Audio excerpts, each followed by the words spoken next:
आप ये निश्चित जानो, ये स्थिति तो आनी ही है। हम हिंदुओं के दिमाग पर पश्चिमी तौर तरीके ऐसे हावी हो गए हैं कि हम स्वयं ही अपने भगवान और देवताओं के सबूत मांगने लगे। फिर अन्य धर्मों के लोग क्यों नहीं मांगेंगे? क्या आप स्वयं हिंदू सभ्यता को बढ़ावा देने का कोई कार्य करते हैं? घर में बैठकर टीवी डिबेट पर न्यूज सुनकर खींच निकालने से कुछ नहीं होगा।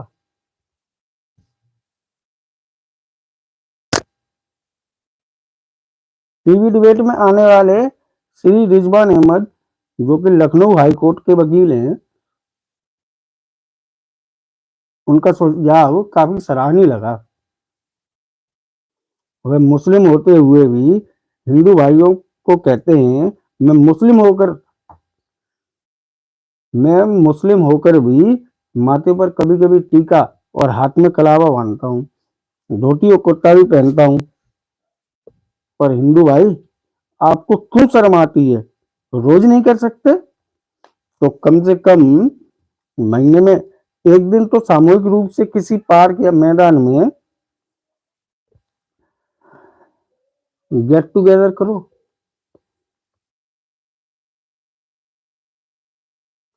जब तक आप स्वयं ही नहीं जाओगे तो दूसरे जाग नहीं सकते।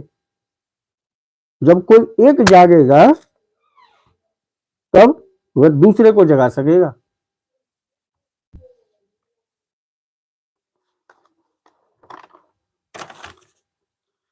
अभी कुछ समय पहले की बात है। कर्नाटका में एक स्कूल में किसी बालिका को स्कूल ड्रेस कोड में ना आने और बुर्का पहनकर आने के कारण क्लास में नहीं बैठने दिया। तो कैसे पूरे देश में हंगामा काटा, खूब टीवी डिबेट हुई। इसे देखकर भी हिंदू भाइयों आपकी आंखें नहीं खुली। और पूरा यकीन है, यह वीडियो देखने के बाद भी आपके जीवन में कोई परिवर्तन नहीं आएगा। क्योंकि हम हिंदू तो इतने ज्ञानी हैं कि हमको किसी की बात सुननी ही नहीं, समझनी ही नहीं। मत समझो। अभी एक श्रद्धा के 35 टुकड़े किए थे। श्रद्धा नाम की एक लड़की थी मुंबई की, उसके 35 टुकड़े किए थे। कल किसी गीता, रीता या फिर राधा के 70 टुकड़े होंगे।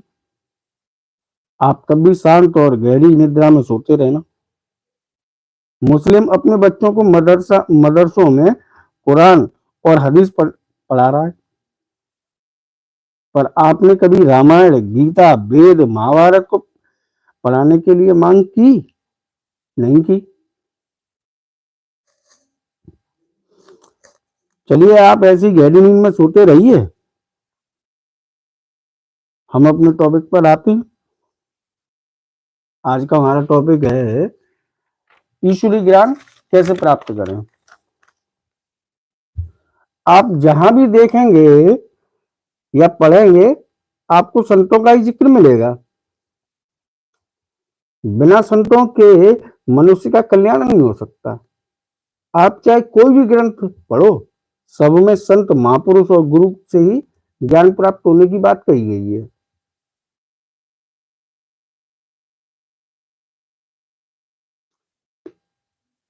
बिना गुरु के ईश्वर का ज्ञान प्राप्त नहीं हो सकता। ऐसा नहीं है कि मनुष्य ईश्वर को या परमात्मा को नहीं जानता। मनुष्य तो हर पल ईश्वर में ही रहता है, फिर भी वह परमात्मा को नहीं देख सकता। देखेगा कैसे? जब उसे किसी सत्पुरुष का ज्ञान प्राप्त हो सकेगा, तभी वह ईश्वर या परमात्मा का ज्ञान या दर्शन कर सकेगा। इसलिए पहले किसी ऐसे सत्पुरुष का सानिध्य प्राप्त करो जिसने स्वयं परमात्मा को देखा हो।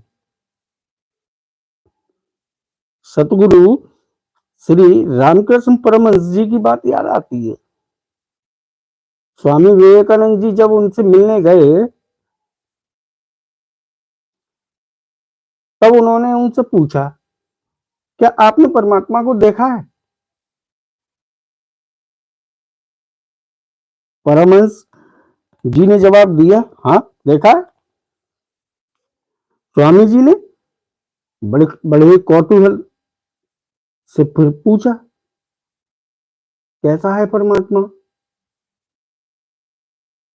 परमहंस साहब ने जवाब दिया, जैसा तू है वैसा ही है परमात्मा, इतना ही सुंदर जितना तू सुंदर है।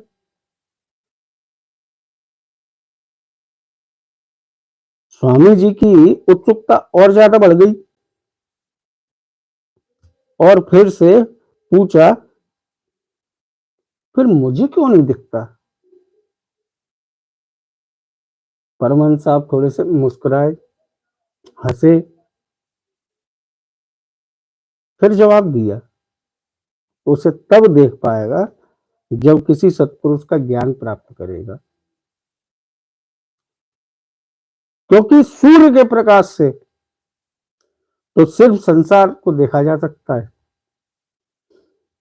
और गुरु के प्रकाश से आत्मा को देखा जाता है। गुरु के प्रकाश में ही आत्मा दिखती है।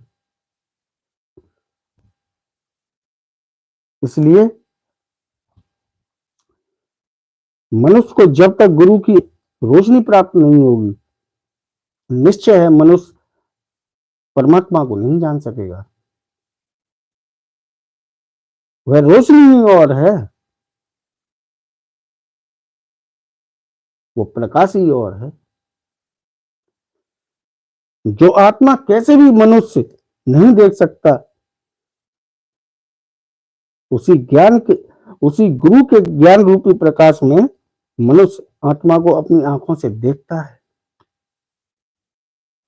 हाथों से छूता है, आलिंगन करता है। पर कब?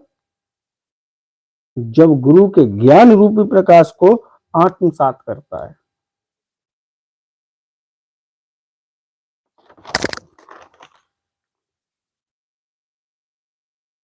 परमात्मा की प्राप्ति के जितने साधन होते हैं उन्हें योग कहते हैं। कर्म योग, उपासना योग, ज्ञान योग और समर्पण योग आते हैं। हमारी साधना इन सब योग की मिलौनी है, पर प्रेम की प्रधानता अवश्य रहती है। हमारे यहाँ गुरु शिष्य नहीं बल्कि पिता पुत्र का संबंध है, क्योंकि आध्यात्मिक विद्या के मार्ग में प्रेम के साथ गुरु का ही ध्यान किया जाता है। गुरु के ध्यान से ही साधक पंचकोश को गुरु प्रकाश के साथ पार कर जाता है। मनोमय कोश से होता हुआ विज्ञानमय कोश को पार कर जाता है। विज्ञानमय कोश को पार करके फिर वो आनंदमय कोश में पहुंच जाता है, जहां उसको मुक्ति प्राप्त होती है।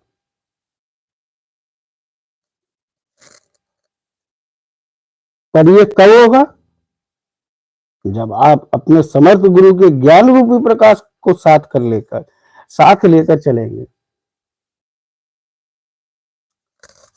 आध्यात्मिक मार्ग में भगवान ईश्वर का ध्यान किसी काम नहीं आता,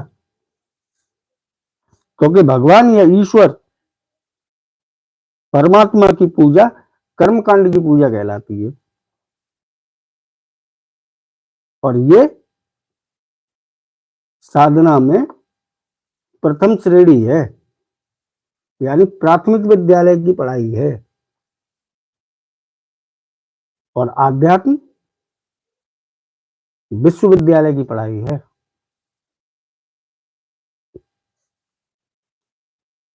आध्यात्मी एक ऐसा मार्ग है जिसमें आप ईश्वर और परमात्मा के दर्शन कर सकते हैं, उनका ज्ञान प्राप्त कर सकते हैं।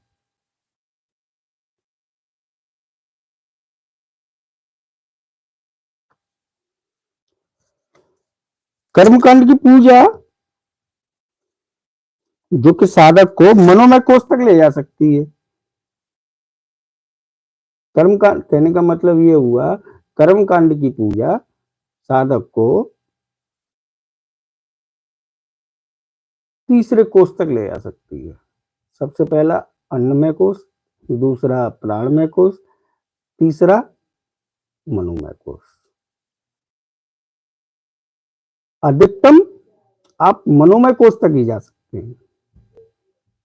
अधिकतम मनोमय कोष में भी वो व्यक्ति पहुंच पाते हैं, वो मनुष्य पहुंच पाते हैं जिन्होंने पूर्ण निष्ठा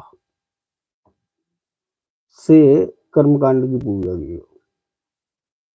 अन्यथा प्राणमय कोष से आगे भी मनुष्य नहीं बढ़ता और मनोमय कोष में भी प्रवेश नहीं होता। मनोमय कोष में भी प्रवेश तभी होता है जब गुरु अपनी शक्ति से अपने शिष्य को उठाते हैं और वो मनोमय कोष में पहुंचा देते हैं। कर्मकांड की पूजा करके आप दो ही कोषों में घूमते रहेंगे बस, अन्नमय कोष, प्राणमय कोष, अन्नमय कोष, प्राणमय कोष, वहीं ऊपर नीचे करते रहेंगे, मगर मनोमय कोष में भी नहीं पहुंचेंगे। वही व्यक्ति पहुंचेगा जिसने पूर्ण निष्ठा, पूर्ण साधना के साथ कोई भी किसी भी प्रकार का छल कपट भी नहीं किया होगा, तब शायद भले पहुंच जाए, बस पहुंचेगा नहीं। और यात्रा हमको कहां तक करनी है? यात्रा हमको आनंदमय कोष तक करनी है। पहुंच हम तीसरे कोष में नहीं रहे, मनोमय कोष में। क्योंकि जब हम आनंदमय कोष को पार कर जाएंगे तब हमको, परमात्मा तो बहुत दूर है, परमात्मा तक तो पहुंचना एक तरह से असंभव ही समझिए। जब हम आनंदमय कोष पार करेंगे उसके बाद हमको जाकर कहीं त्रिदेवों के दर्शन होंगे। त्रिदेव में से किसी एक देव का ज्ञान शायद प्राप्त हो, शायद, वो भी असंभव ही है।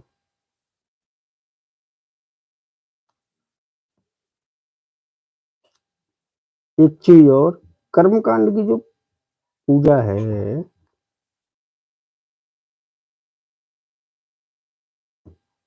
वो विशुद्ध रूप से अगर की गई है तब आप वामन देव तक तो शायद पहुंच जाएंगे, ये तो ठीक है। अगर यहाँ निष्ठा से अगर करी है तो वामन देव तक तो आप पहुंच सकते हैं, मगर उसके आगे नहीं। पर वामन लोग तो संस्कारों का लोग है और संस्कार प्राप्त होते हैं।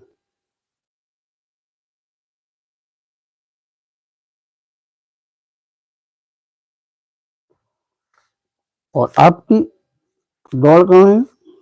आपकी दौड़ है परमात्मा तक।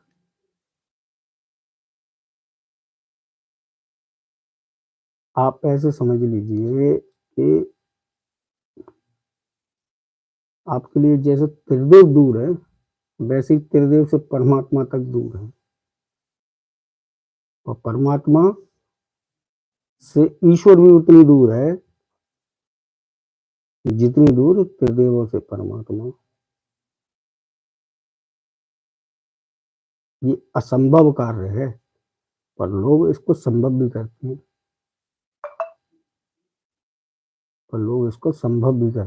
और होता है। हम ऐसे कई लोगों को जानते हैं।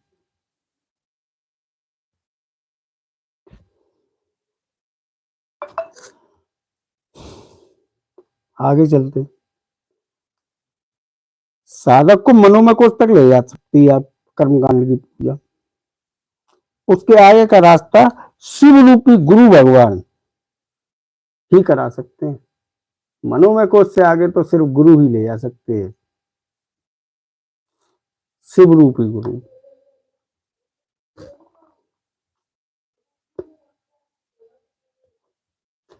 यहां पर परमात्मा का प्रकाश किसी काम नहीं आता, और अगर सफलता मिलती भी है तो काफी देर में कई जन्म गुजर जाते हैं। परमात्मा कहते हैं कि तेरे 100 जन्म भी मेरे 1 सेकंड के लिए पर्याप्त नहीं है।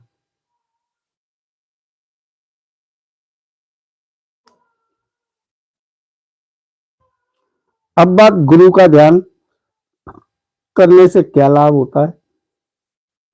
तो सबसे पहले लाभ के बारे में भगवान श्री कृष्ण ने गीता में अर्जुन से कहा है कि मृत्यु के समय मनुष्य के मस्तिष्क में और मुख पर जैसे विचार होंगे, अगला जन्म भी वैसा ही होगा। मृत्यु के समय जो आपके मस्तिष्क में चल रहा होगा वही आपका अगला जन्म है। इसलिए अगर साधक मृत्यु के समय अपने गुरु का ध्यान करता है तो मनुष्य योनि तो निश्चित हो गई आपकी। अगर गुरु समर्थ हैं और उनकी लय परमात्मा में है तो फिर मोक्ष भी निश्चित है। आप ये निश्चित समझ लीजिए, अंतिम समय में ईश्वर का नाम मुख पर आता ही नहीं है और किसी भी प्रकार से नहीं आता।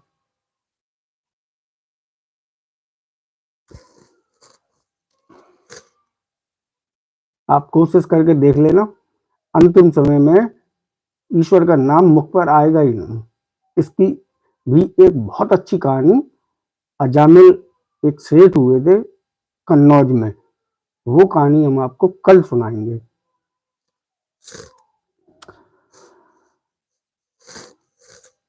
और जबकि गुरु ईश्वर की बनाई हुई कृति है, इसलिए गुरु का नाम मुख पर आसानी से आ जाता है।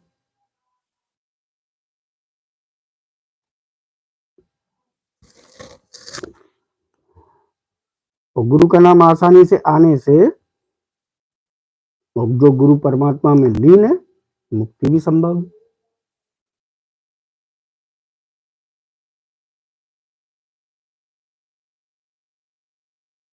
तो आज की ये कहानी थी।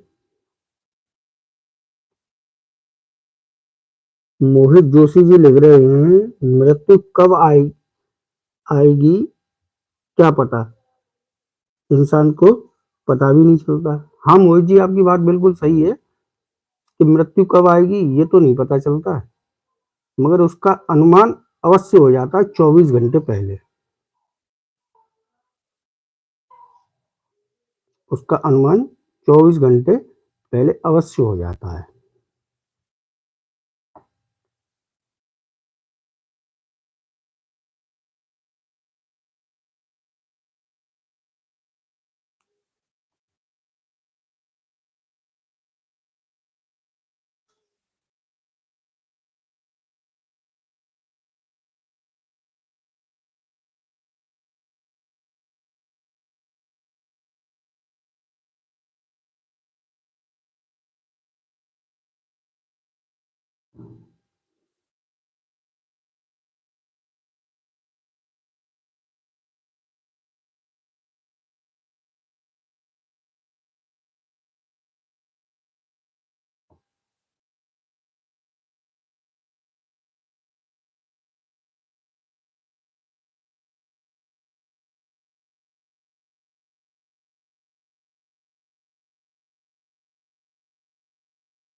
मोहित जी, और कोई प्रश्न?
मोहन जी, आपको अगर स्टोरी लगी तो वही सही, और गीता लगी तो गीता सही।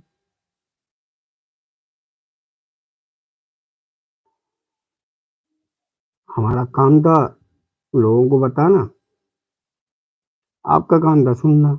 आपने जैसे जिस भाव से उसको सुना, आपका बहुत बहुत धन्यवाद।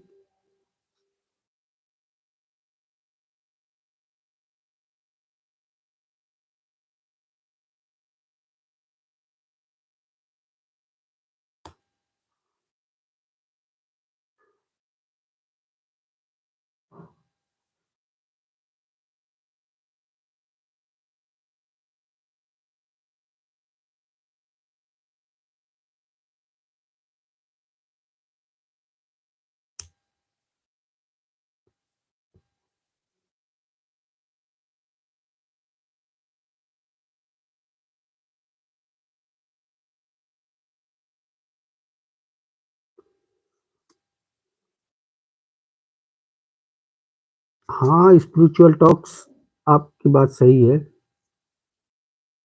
ज्ञान जहाँ से भी प्राप्त हो, कर लेना चाहिए। उसमें कुछ बुराई तो है नहीं।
चलिए अब समाप्त करते हैं।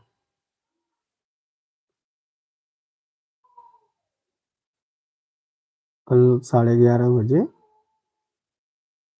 भक्त अजामिल की कथा सुनाएंगे।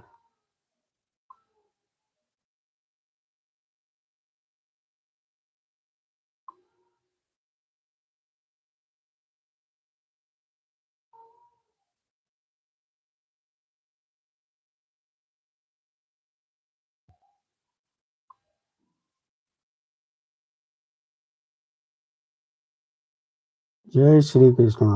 शुभ रात्रि।